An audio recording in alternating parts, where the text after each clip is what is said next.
안녕하세요, 여러분. 주쌤 한국어의 주쌤입니다. 오늘은 시리에듀 사회통합 프로그램 종합평가 실전 모의고사 제5회 귀화용 종합평가를 살펴보겠습니다. 여러분, 귀화용 종합평가에도 영주용 종합평가 문제가 16문제가 출제가 돼요. 그러니까 이 영상 앞에 있는 5회 영주용 종합평가 문제를 살펴보시고 이 문제도 같이 보시면 좋겠습니다. 1번 한국의 자영업자의 비중이 높은 이유를 보기에서 모두 고른 것은 보기 기업, 대기업과 중소기업의 생산이 늘고 있다. 니은 중장년층과 청년층이 창업을 많이 한다. 디귿 정년 퇴임이 없기 때문에 계속 일할 수 있다. 리을 프랜차이즈는 소비자를 중심으로 가맹점을 관리한다. 자, 자영업자라고 하면요. 어떤 회사의 직원이 되는 것이 아니라 내가 가게를 열어서 가게를 경영하는, 운영하는 사람을 말합니다. 그래서 내가 사장님이 되는 거죠. 그래서 자영업자가 많아요. 한국에 보면 뭐 편의점, 빵집, 뭐 식당 등등에서 자기 가게를 운영하는 사람들이 많이 있죠. 자영업자가 많은 편인데요. 자, 비중이 높은 이유를 보기에서 고르면 되는 문제입니다. 자, 기업 보면 대기업과 중소기업의 생산이 늘고 있다. 이것과 자영업자는 관계가 없죠. 자, 니은 중장년층과 청년층이 창업을 많이 한다. 창업은 새로 가게를 오픈하는 걸 말해요. 그래서 중장년층 보면 일찍 퇴직한, 일찍 정년 퇴임을 한 사람들이 이제 일하기 위해서 새로 가게를 열기도 하고요. 또 취업이 잘 안 되는 경우 청년들 중에서도 자신의 가게를 열어서 사업을 하는 경우들이 많이 있죠. 그래서 니은은 맞는 답이 되겠고요. 디귿, 정년 퇴임이 없기 때문에 계속 일할 수 있다. 이것도 맞는 답입니다. 보통 어떤 회사에 취업을 하면 정년 퇴임이 있어요. 정해진 나이가 되면 이제 회사에서 퇴직하게 되는 건데요. 자영업자 같은 경우는 자신이 사장님이기 때문에 정년 퇴임을 미리 할 필요가 없는 거죠. 그래서 정년 퇴임이 없기 때문에 계속 일할 수 있다. 맞습니다. 자, 리을 같은 경우 이제 자영업자와 프랜차이즈가 관계가 있는데요. 프랜차이즈는 소비자를 중심으로 가맹점을 관리한다 아니고 가맹 본부를 중심으로 관리를 합니다. 그래서 뭐 여러분이 주위에서 보시는 그 프랜차이즈들 많이 있잖아요. 뭐 빵집이라든지 아니면 편의점이라든지 이런 거 보시면 뭐 편의점도 보면 GS25, 뭐 세븐일레븐, 미니스톱 이런 것들이 다 프랜차이즈고요. 빵집도 뭐 파리바게트, 뚜레쥬르 등등등 이런 것들이 전부 프랜차이즈죠. 그래서 본부가 있고 본부에 가입을 해서 가맹점으로 이제 사업을 하는 경우들이 많이 있죠. 그래서 1번의 답은 니은과 디귿이 되겠습니다. 답은 3번이 되겠네요. 2번 보기의 내용과 가장 관계 깊은 것은 보기 둘도 많다. 아들, 딸 구별 말고 둘만 낳아 잘 기르자. 1. 국제결혼 2. 다문화 사회 3. 산하 제한 운동 4. 출산 장려 운동 자, 보기는 가족계획 포스터의 문구인데요. 둘도 많다 하면 두 명이 많으니까 한 명만 낳자 그런 얘기죠. 한 명만 낳자. 두 번째 표현은 아들, 딸 구별 말고 둘만 낳아 잘 기르자. 두 명만 낳자. 둘만 낳자. 아이를 많이 낳지 말자. 그런 의미예요. 지금은 한국이 아이를 많이 안 낳아서 이제 저출산이 사회 문제 중에 하나로 떠오르고 있고 아이를 많이 낳으라고 장려하고 있어요. 그쵸? 근데 1960년대에는 합계 출산율이 6명 정도 됐다고 해요. 그러니까 보통 6명 정도 아이를 낳았어요. 인구는 빠르게 늘고 또 국토는 좁고 경제 발전은 아직 이루어지지 않은 상황이어서 이제 정부에서 이런 표어를 만들어서 둘도 많다. 아들, 딸 구별 말고 둘만 낳아 잘 기르자 해서 아이를 적게 낳도록 정책적으로 장려를 했었어요. 이런 운동을 뭐라고 하냐면 산하 제한 운동이랍니다. 출산하다, 아이를 출산하다, 그것을 제한한다는 거죠. 그래서 보기의 내용과 관계가 깊은 것은 3번의 산하 제한 운동입니다. 1960년대부터 1980년대까지는 이렇게 산하 제한 운동을 펼쳤습니다. 그런데 현재는 지금은 출산 장려 운동을 펼치고 있죠. 왜냐하면 이제 아이를 낳지 않게 되면서 한국의 지금 그 여성의 합계 출산율이 0.9명대로 떨어졌다고 들었거든요. 그러다 보니까 지금은 아이를 많이 낳자 하고 출산 장려 운동을 펼치고 있습니다. 이번의 답은 3번이 되겠습니다. 3번 분단 상황 속에서 생기는 문제로 볼 수 없는 것은 1. 많은 돈을 국방비로 쓰고 있다. 2. 남과 북의 언어나 생활 방식이 달라졌다. 3. 남북한 갈등으로 많은 사람들이 불안해한다. 4. 이산 가족들이 자유롭게 고향을 방문할 수 있다. 분단으로 인한 문제점으로 볼 수 없는 것을 고르는 문제인데요. 자, 1번부터 한번 살펴보겠습니다. 많은 돈을 국방비로 쓰고 있다. 그쵸. 국방비가 많이 들고 있어요. 이것은 문제점으로 볼 수 있죠. 자, 2번 남과 북의 언어나 생활 방식이 달라졌다. 이것도 문제점으로 볼 수 있습니다. 언어나 생활 방식의 이질화가 일어나고 있죠. 원래 한 민족이었는데 언어도 많이 달라지고 생활 방식, 또 사고 방식도 많이 달라졌죠. 3. 남북한 갈등으로 많은 사람들이 불안해한다. 예, 이것도 문제 중에 하나입니다. 그래서 북한에서 핵실험을 하거나 또는 미사일을 발사하거나 이런 경우에 이제 불안감이 더 고조되고 또 그래서 이게 분단으로 인해서 생기는 문제로 볼 수 있는 거죠. 4번 이산 가족들이 자유롭게 고향을 방문할 수 있다. 4번이 틀렸죠. 현재 한국 사람들은 북한에 갈 수가 없습니다. 그래서 이산 가족들도 자유롭게 고향을 방문할 수가 없죠. 그래서 이산 가족의 고통이 있습니다.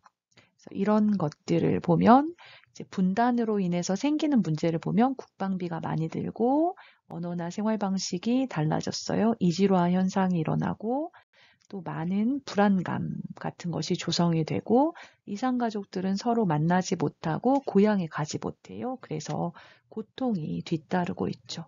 이런 것들로 보면 3번의 답은 4번이 되겠습니다. 4번 보기에 대한 설명으로 옳은 것은 보기, 단결권, 단체 교섭권, 단체 행동권. 자, 이것은 이제 노동 3권인데요. 근로자의 권리를 보호하기 위한 제도이죠. 노동 3권 이야기가 나와 있네요. 자, 1번 단체 교섭권은 근로자가 노동조합을 결성할 수 있는 권리이다. 2번 노동 3권은 헌법에 따라 근로자의 권리를 보호하기 위한 것이다. 3번 단결권은 교섭이 잘 되지 않을 때에 쟁의 행위를 할 수 있는 권리이다. 4번 단체 행동권은 노동조합이 사용자와 근로조건에 관해 교섭할 수 있는 권리이다. 자, 단결권, 단체 교섭권, 단체 행동권을 노동 3권이라고 하고요. 이 노동 3권은 헌법에 따라서 근로자의 권리를 보호하기 위한 것입니다. 자, 그래서 답은 2번이 옳은 것이 되겠습니다. 자, 그러면 이제 단결권, 단체 교섭권, 단체 행동권이 어떤 의미인지 한번 살펴보는데요. 자, 단체 교섭권은 근로자가 노동조합을 결성할 수 있는 권리이다 말했는데요. 결성하다는 만들다 그런 얘기죠. 그래서 노동조합을 만들 수 있는 권리는 단결권입니다. 단체 교섭권이 아니고 단결권이죠. 그래서 이것은 3번에 대한 설명입니다. 3번에 대한 설명. 자, 3번. 단결권은 교섭이 잘 되지 않을 때 쟁의 행위를 할 수 있는 권리다. 자, 쟁의 행위라고 하면 대표적인 게 파업이 있습니다. 파업. 사용자와 교섭이 잘 안 되었을 때 우리는 일하지 않겠습니다 하고 파업을 선포해요. 그게 단체 행동권입니다. 단체 행동권. 그래서 이것은 4번에 대한 설명이죠. 자, 4번 볼까요? 단체 행동권은 노동조합이 사용자와 근로조건에 관해 교섭을 할 수 있는 권리이다. 협상을 한다는 얘기예요. 이것은 뭐냐면 단체 교섭권이죠. 단체 교섭권. 사용자와 근로조건에 관해서 교섭, 협상을 하고 회의를 해서 조정을 할 수 있다는 거예요. 그래서 다시 한번 정리해보면 단결권은 노동조합을 만들 수 있어요. 그걸 얘기하고요. 노동조합을 만들 수 있다. 이런 권리를 단결권이라고 하고요. 단체 교섭권은 노동조합이 사용자와 근로조건에 대해서 교섭, 회의, 협상을 할 수 있다는 거죠. 월급을 얼마 올려주세요.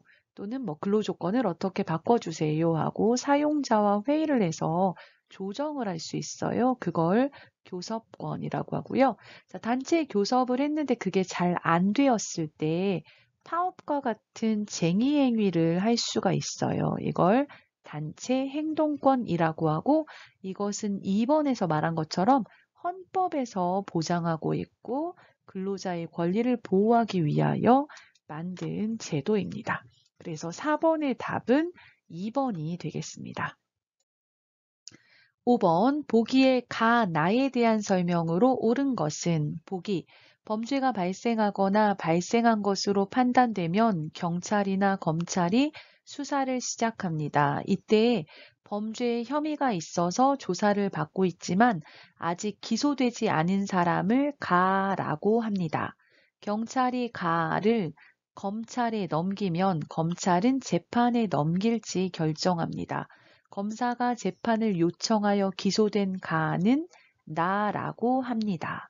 자, 가는 아직 재판을 받지 않고 있어요. 그쵸? 재판을 받기 전에는 뭐라고 하냐면 피의자라고 합니다. 범죄를 저지른 것으로 의심을 받는다는 거죠.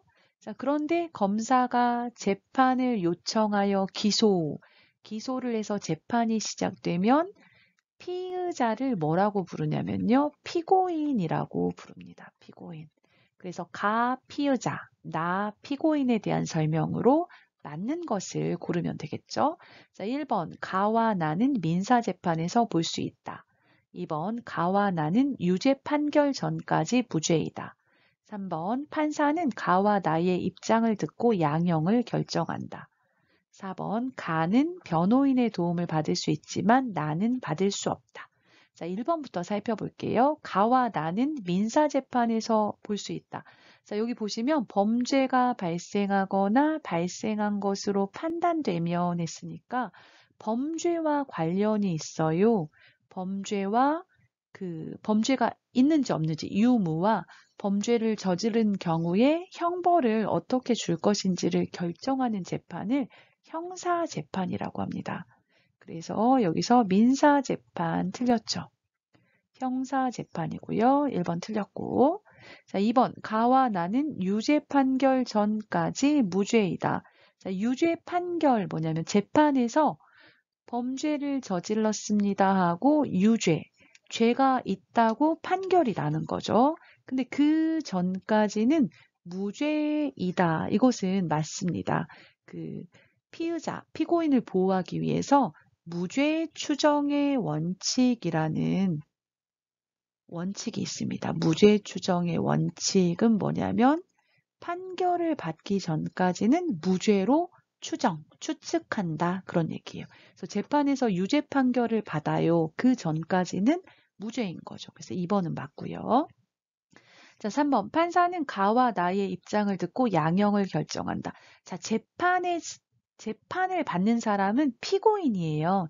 가는 아니죠. 가는 아니고 피고인의 입장을 피고인의 변호사를 통해서 입장을 듣고 그 다음 또 한쪽은 검찰의 입장도 듣는 거죠. 피고인과 검찰의 입장, 주장을 듣고 죄가 있는지 없는지, 범죄 유무, 그래서 죄가 있는지 없는지와 형벌의 처벌을 어떻게 할 것인지를 결정하는데 가와 나의 입장을 듣는 것이 아니라 피고인과 검찰의 입장을 듣고 결정을 합니다.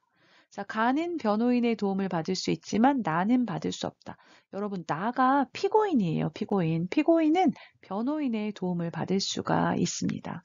그래서 가 뿐만 아니라 나도 변호인의 도움을 받을 수 있다. 모든 국민은 체포 구속이 될 경우 누구나 변호인의 도움을 받을 수가 있습니다.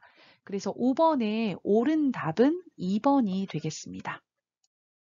6번. 다음 중 한국의 민주주의 발전에 기여한 사건이 아닌 것은 1번 6.25 전쟁, 2번 4.19 혁명, 3번 6월 민주항쟁, 4번 5.18 민주화운동. 자, 한국의 민주주의 발전에 기여한 사건은 대표적인 게 세 가지가 있습니다. 그것이 아닌 것을 고르면 되겠습니다. 답은 1번이죠. 6.25 전쟁은 1950년에 북한이 남한을 침략했어요. 북한의 남침으로 시작된 전쟁이고요. 3년 정도 전쟁을 하다가 현재 휴전선에서 전쟁을 쉬고 있는 상태입니다. 이것은 민주주의 발전과 관계가 없죠. 자, 2번, 3번, 4번은 민주주의 발전과 관계가 있습니다. 자, 4.19 혁명, 6월 민주항쟁, 5.18 민주화 운동인데요.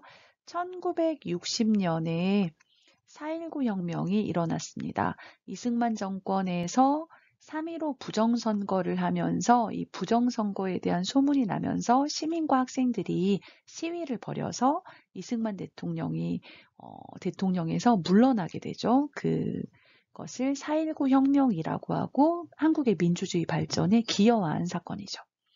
자, 6월 민주항쟁은 1987년에 일어났습니다. 이것은 대통령 선거에서 직접 국민들이 투표할 수 있도록 대통령 직선제를 주장했던 선거죠. 그리고 이 대통령 직선제를 주장을 했고요. 이것이 받아들여져서 이때 헌법을 개정해서 대통령 직선제로 바꿨고 지금은 국민들이 모두 대통령을 뽑고 있죠. 그리고 우리가 지금 사용하는 헌법도 이때 87년에 바뀐 헌법입니다.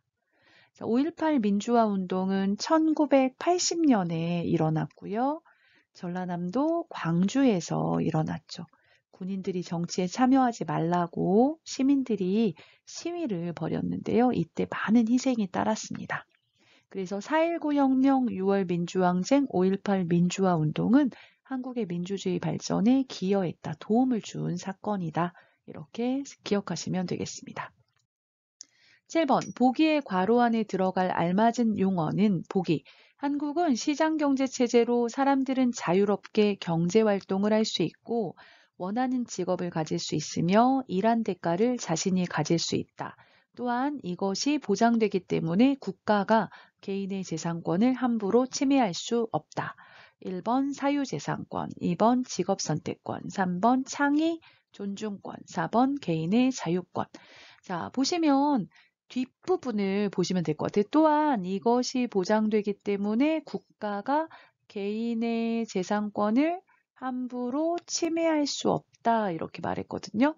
개인의 재산이 보호된다는 얘기예요. 이건 뭐예요? 1번의 사유재산권이 보장된다. 개인이 돈을 벌어서 집이나 차나 뭐 땅이나 뭐 건물 무엇이든지 사서 자기가 소유할 수 있다는 거예요. 그래서 사유재산권이 보장되고요. 또 시장경제체제이기 때문에 원하는 직업을 가질 수 있다 말했는데요. 직업 선택의 자유가 있습니다.